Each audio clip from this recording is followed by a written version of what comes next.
Royal palace, green house, garden. William Eric palace के चक्कर लगा रहे थे। सेलेस्टिन स्टडी मीटिंग के लिए गई थी।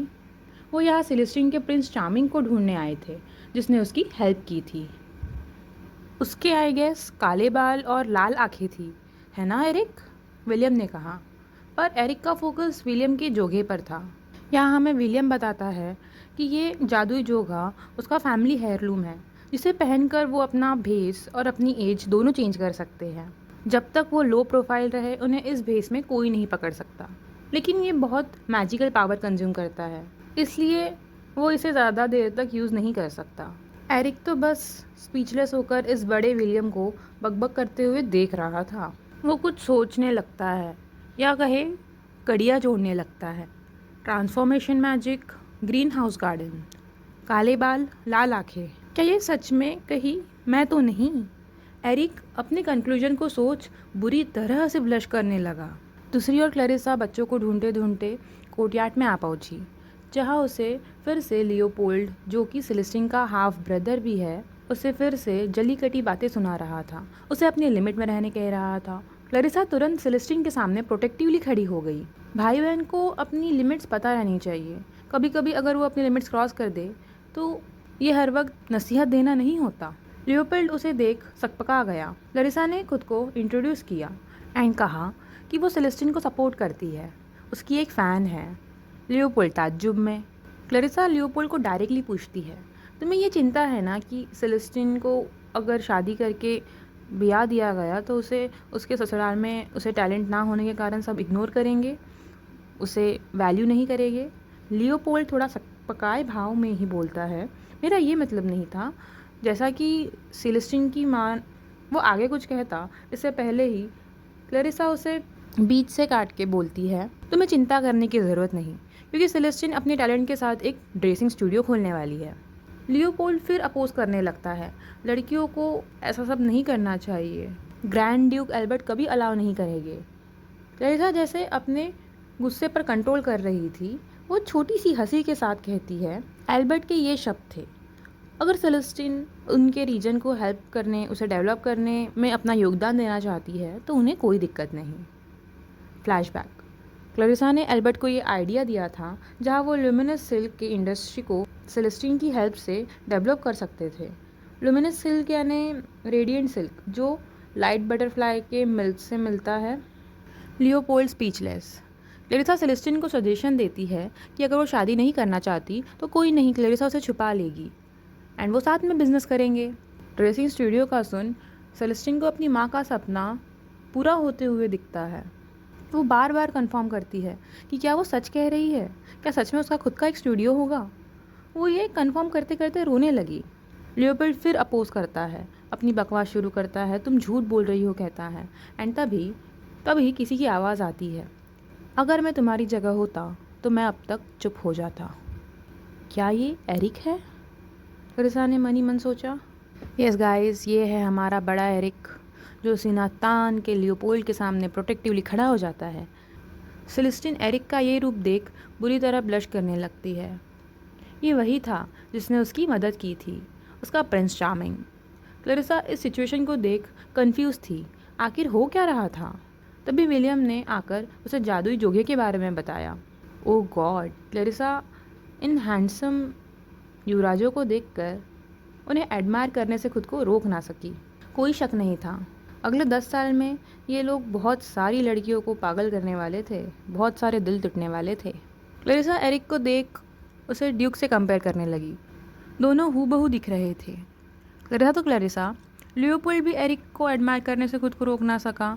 वो सोचता है आखिर ये हैंडसम इंसान है कौन, इसे देख लग रहा है ये ज़रूर कोई बहुत हाई रैंक नोबल की फैमिली से बिलोंग करता है। पर एरिक के मुंह से निकली बात सुन लियोपोल्ड पे जैसे किसी ने ठंडा पानी डाल दिया हो।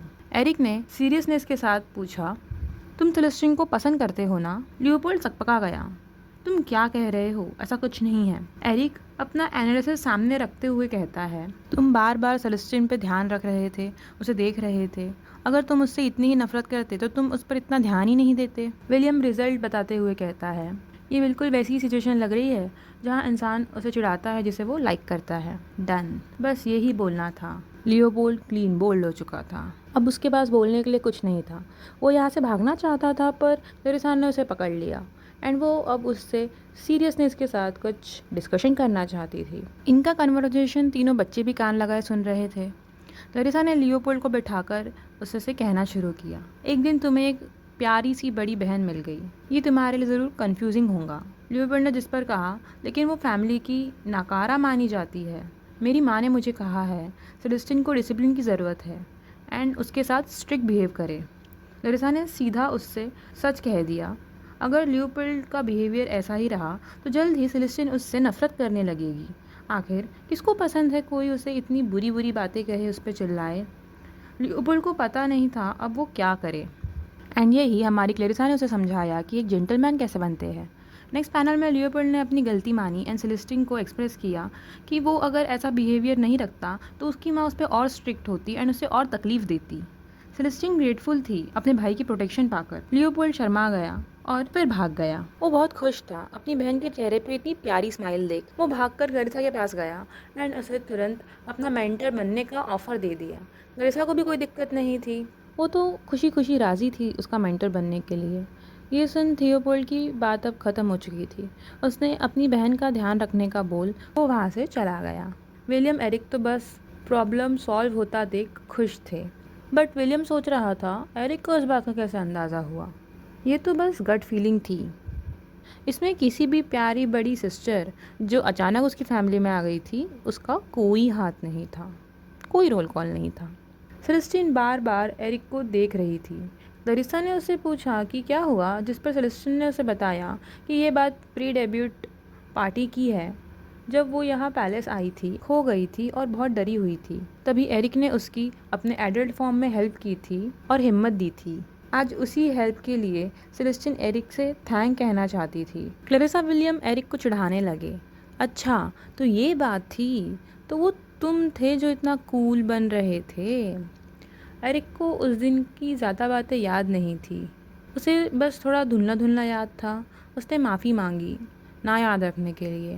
क्लेरिसा सोचने लगी शायद ये बात तब की होगी जब एरिक के पेरेंट्स की वो घटना हुई थी।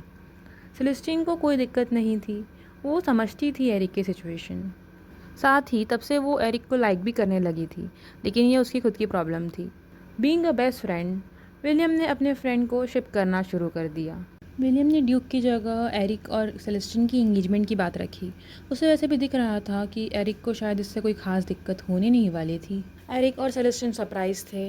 एरिक तो विलियम पे चढ़ गया, तुम कहना क्या चाह रहे हो, तुम्हें पता भी है, बट वो ब्लश भी कर रहा था। क्लेरिसा के कारण जो सेलेस्टिन हिम्मत से भर चुकी थी, उसने एरिक को देखते हुए उसे कन्फेस कर दिया कि वो भी उसे लाइक करती है। अगर वो एक प्रपोज़ल एक्सेप्ट करते हैं तो वो अपना पूरा ट्राई करेंगी एक अच्छी वाइफ बनने का। एरिक उससे उसका कन्फेशन सुन स्पीचलेस था, पर आखिर में उसने भी हाँ ही कर दी। वैसे भी ये गलती उसी की थी, उसे रिस्पॉन्सिबिलिटी तो लेनी ही थी। अब सबसे पहले एरिक सेलेस्टिन के बारे में जानना चाहता था, अब ये फाइनल था। बेयाट्रिक्स इन सब का इंटरेक्शन अपनी विंडो से देख रही थी। उसे क्लेरिसा बहुत इंटरेस्टिंग औरत लगी। उसने लियोपोल्ड को भी जीत लिया था, नॉट बैड। बेयाट्रिक्स ने अपनी मेड को कुछ रिकमेंडेशन का ऑर्डर दिया एंड यही ये पैनल कट हो गया। लास्ट पैनल में हमें क्लेरिसा दिखाई जाती है जो ड्यूक से पूछ रही थी कि आप कहाँ जा रहे हैं, वही आप जंग पे तो नहीं जा रहे ना।